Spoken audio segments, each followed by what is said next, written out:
Assalamualaikum warahmatullahi wabarakatuh.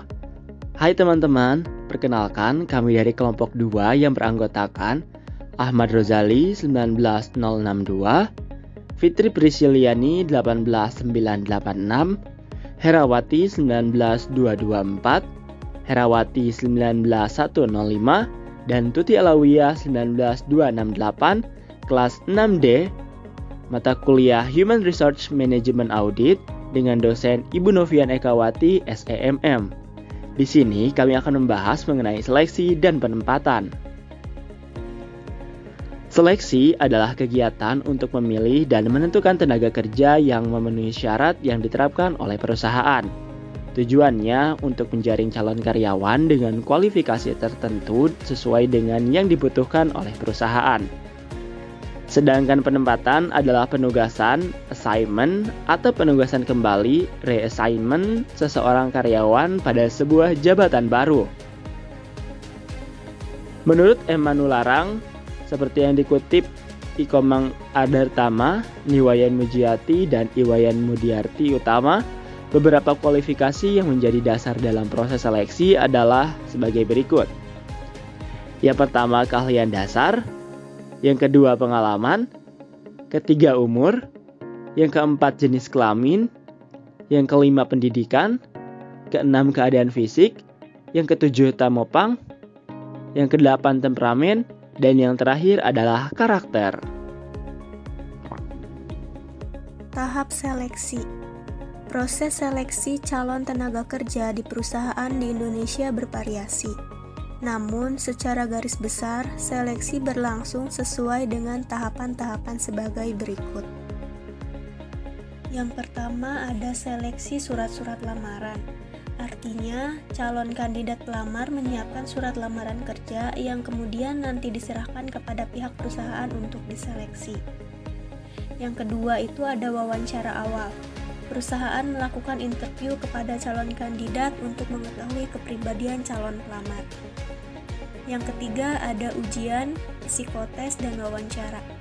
Tahap ini dibagi dalam 3 subtahap, yaitu pertama ada ujian. Calon mendapat ujian tertulis tentang pengetahuan dan keterampilannya dengan pekerjaan yang dilamar. Kedua ada psikotes. Calon dievaluasi secara psikologi yang meliputi pemberian tes psikologi secara kelompok atau klasikal dan secara perorangan serta wawancara.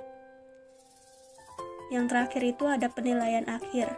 Pada tahap ini, hasil-hasil dari tahap sebelumnya dinilai secara keseluruhan untuk sampai diambil keputusan akhir calon mana yang akan diterima atau ditolak. Penempatan karyawan berarti mengalokasikan para karyawan pada posisi kerja tertentu. Hal ini khusus terjadi pada karyawan baru. Dalam alur ini terdapat 3 jenis penting dari penempatan, yaitu promosi, transfer, dan demosi. Promosi adalah menaikkan jabatan seseorang ke jabatan lain yang memiliki tanggung jawab lebih besar, gaji lebih besar, dan pada level organisasi yang lebih tinggi. Dasar pertimbangannya yaitu prestasi dan senioritas. Demosi terjadi ketika seorang karyawan dipindahkan dari pekerjaan yang ke posisi lain yang lebih rendah dalam gaji, tanggung jawab, dan tingkat organisasi. Penyebabnya adalah ketidakdisiplinan, kinerja yang buruk, perilaku yang tidak pantas, atau etika berperilaku yang menyimpang dari aturan. Mutasi atau transfer terjadi ketika seorang karyawan dipindahkan dari pekerjaan ke posisi lain yang relatif sama dalam tingkat gaji, tanggung jawab, dan level organisasi pengalaman baru untuk meningkatkan kemampuan dan cara pandang yang berbeda. Di video ini, kelompok kami akan mengambil studi kasus mengenai seleksi dan penempatan gerai makan bubur ayam Cikampek. Jadi kali ini kita akan membicarakan tentang studi kasus seleksi dan penempatan gerai makanan bubur ayam di Cikampek. Bapak Dadan adalah pemilik sebuah gerai makanan bubur ayam. Beliau memiliki banyak cabang gerai makanan di Cikampek, salah satunya di Jatisari. Saat ini, Pak Dadan sedang melakukan seleksi dan penempatan karyawan bagian pelayanan untuk ditempatkan di gerai makanan yang berlokasi di Jatisari. Hal ini mudah karena description job hanya mengantarkan makanan saja kepada konsumen sehingga tidak begitu sulit untuk melakukan proses seleksi terhadap calon kandidat karena hanya menggunakan pengujian kerja langsung. Seperti yang dinyatakan Pak Dadan, para pelamar harus mengetahui bagaimana melayani konsumen dengan sesuai SOP yang diterapkan oleh Pak Dadan.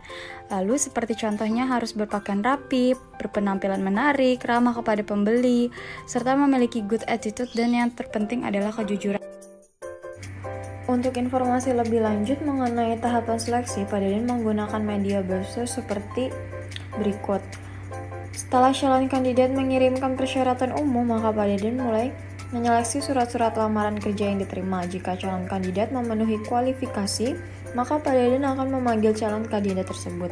Tahap selanjutnya melalui wawancara. Setelah itu menuju penilaian akhir, di mana Pak Dadan mengumpulkan hasil-hasil tahap sebelumnya. Apabila calon kandidat lulus di tahap wawancara, maka dilakukan training selama 1 bulan. Dan tahap terakhir adalah penempatan. Karyawan ditempatkan di sesuai posisi yang dibutuhkan oleh Pak Dadan di gerai makan bubur ayam tersebut.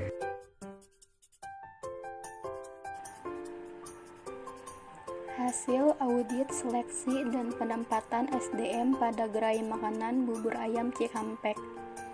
Pada segi kondisi, gerai makanan bubur ayam Jatisari melaksanakan proses seleksi dan calon tenaga kerja yang telah melalui proses seleksi yang mana memiliki 2 kondisi, yakni yang pertama, gerai makanan bubur ayam Cikampek sudah memiliki standar operating procedure atau SOP secara tertulis yang dapat mengatur kegiatan pengadaan SDM dengan melakukan rekrutmen karyawan.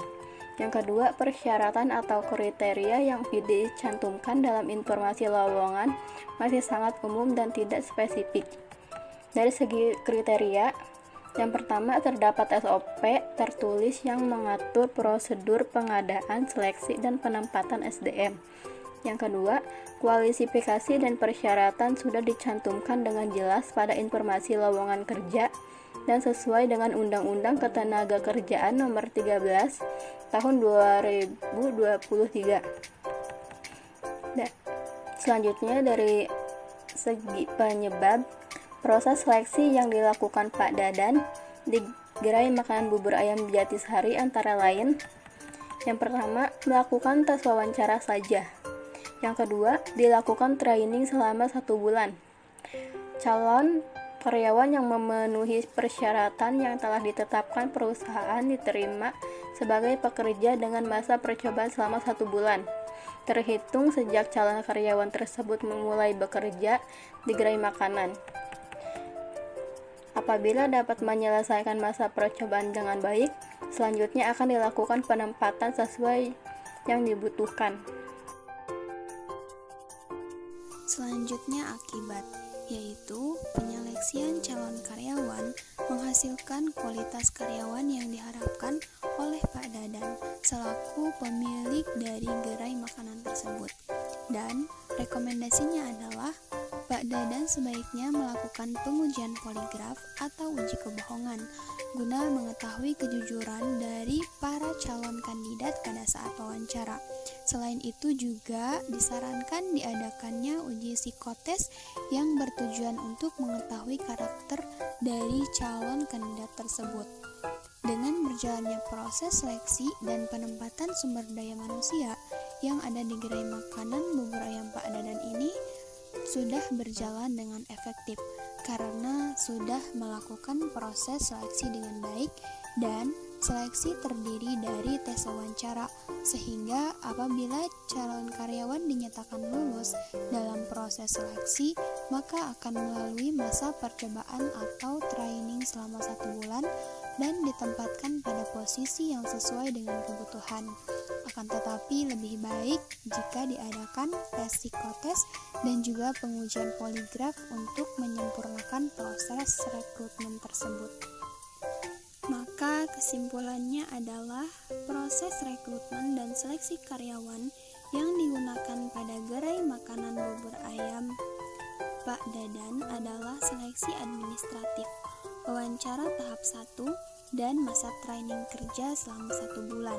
kendala-kendala dalam proses rekrutmen dan seleksi karyawan pada gerai makanan bubur ayam Pak Dadan, diantaranya yaitu yang pertama adanya kesulitan menemukan karyawan yang sesuai dengan kualifikasi yang dibutuhkan, yang kedua adanya kesulitan dalam mencari calon kandidat yang jujur, dan yang ketiga adanya kesulitan untuk mengetahui karakter yang dimiliki oleh calon kandidat.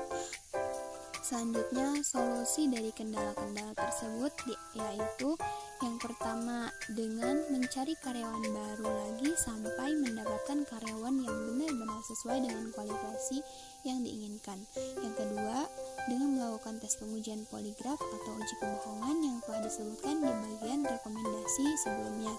Lalu yang ketiga, dengan melakukan tes psikotes untuk mengetahui karakter dari calon kandidat.